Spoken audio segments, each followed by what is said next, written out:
Hi friends, welcome back to our channel AL Foodology. வீடியோக்குள்ள போறதுக்கு முன்னாடி மறக்காம நம்ம சேனலை சப்ஸ்கிரைப் பண்ணிட்டு பக்கத்துல இருக்கிற பெல் ஐகானை பிரஸ் பண்ணி ஆல் ஆப்ஷனை செலக்ட் பண்ணிக்கங்க. அப்பதான் நான் போடுற எல்லா வீடியோஸோட நோட்டிஃபிகேஷனும் உங்களுக்கு கிடைக்கும். இன்ஸ்டாகிராம்லயே அப்படியே நம்ம பேஜை ஃபாலோ பண்ணிக்கங்க.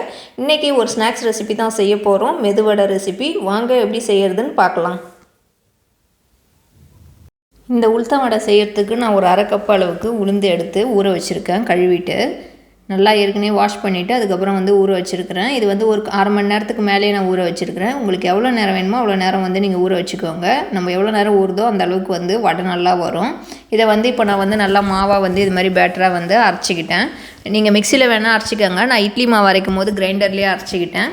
அது கூட இப்போ பொருள்லாம் சேர்த்துடலாம். ஒரு 3 பச்சை மிளகாவை சின்னதாக கட் பண்ணி சேர்த்துருக்கேன். ஒரு சின்ன துண்டு இஞ்சி ஃபைன் சாப்பாக அரைஞ்சி அதையும் சேர்த்துருக்குறேன்.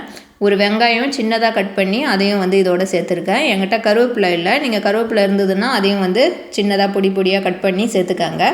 இப்போ இந்த வடைக்கு தேவையான அளவு உப்பு சேர்த்துக்கலாம். இதை உப்பு சேர்த்துட்டு நம்ம எல்லாத்தையும் ஒன்றா இது மாதிரி மிக்ஸ் பண்ணி வச்சுக்குவோம். தண்ணிலாம் எதுவும் சேர்க்கக்கூடாது. வெங்காயத்துலேருந்தே தண்ணி விடும் உப்புலாம் சேர்த்ததுனால. அதனால் கரெக்டான பதத்தில் இது மாதிரி மிக்ஸ் பண்ணி வச்சுக்கோங்க. இப்போ வடைக்கு ஒரு பேன் வச்சு அதில் ஆயில் ஹீட் பண்ணிகிட்ருக்கேன்.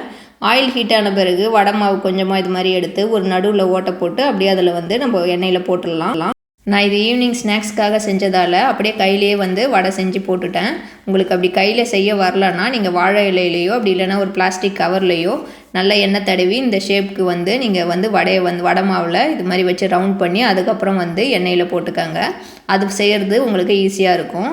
இப்போ மீடியம் ஃப்ளேம்லேயே வச்சு வடையை செஞ்சுக்கோங்க. அப்போ தான் உள்ளெல்லாம் நல்லா மாவு வேகும். இப்போ நம்ம இன்னொரு சைடு திருப்பி போட்டுக்கலாம். இதை மெது வடைனும் சொல்லுவாங்க, உளுத்தம் வடைனும் சொல்லுவாங்க.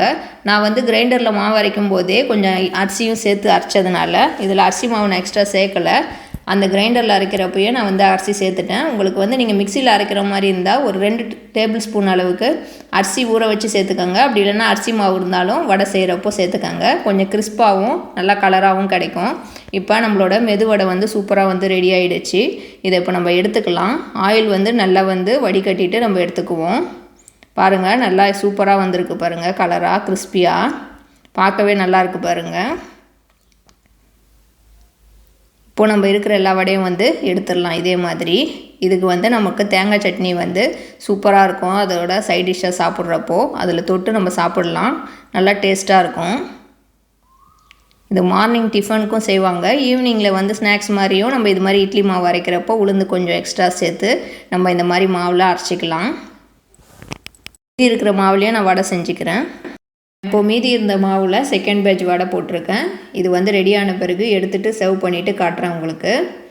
பாருங்கள், நம்மளோட மெதுவடை சூப்பராக ரெடி ஆகிடுச்சு. பார்க்கவே நல்லா கிறிஸ்பியாகவும் நல்லா கலராகவும் சூப்பராக இருக்குது பாருங்கள். இது கூட தேங்காய் சட்னி, அப்புறம் நம்ம பிரேக்ஃபாஸ்ட்டு இட்லி தோசை பொங்கலுக்கெல்லாம் இதை சர்வ் பண்ணி சாப்பிடும்போது நல்லா டேஸ்ட்டாக இருக்கும். இதில் சாம்பார் ஊற்றி ஊற வச்சு சாம்பார் வடையாகவும் சாப்பிடலாம். அவ்வளோ டேஸ்ட்டாக இருக்கும். இது ஈவினிங் ஸ்நாக்ஸ்க்கு அப்படியே தேங்காய் சட்னி அரைச்சோ இல்லை அப்படியே கூட நம்ம வெறுசாக சாப்பிடலாம். நல்லாயிருக்கும்.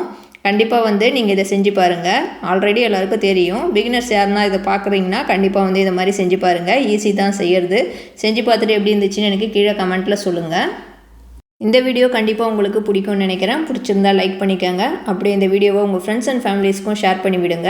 அப்புறம் இது வரைக்கும் நம்ம AL ஃபுட்டாலஜி சேனலை சப்ஸ்கிரைப் பண்ணாமல் பார்க்குறவங்க மறக்காமல் சப்ஸ்கிரைப் பண்ணிவிட்டு பக்கத்தில் இருக்கிற பெல் ஐக்கானையும் ப்ரெஸ் பண்ணிக்கோங்க. அப்போ தான் நான் போடுற வீடியோஸ் நோட்டிஃபிகேஷன் உங்களுக்கு கிடைக்கும். தேங்க்யூ ஃபார் வாட்சிங்.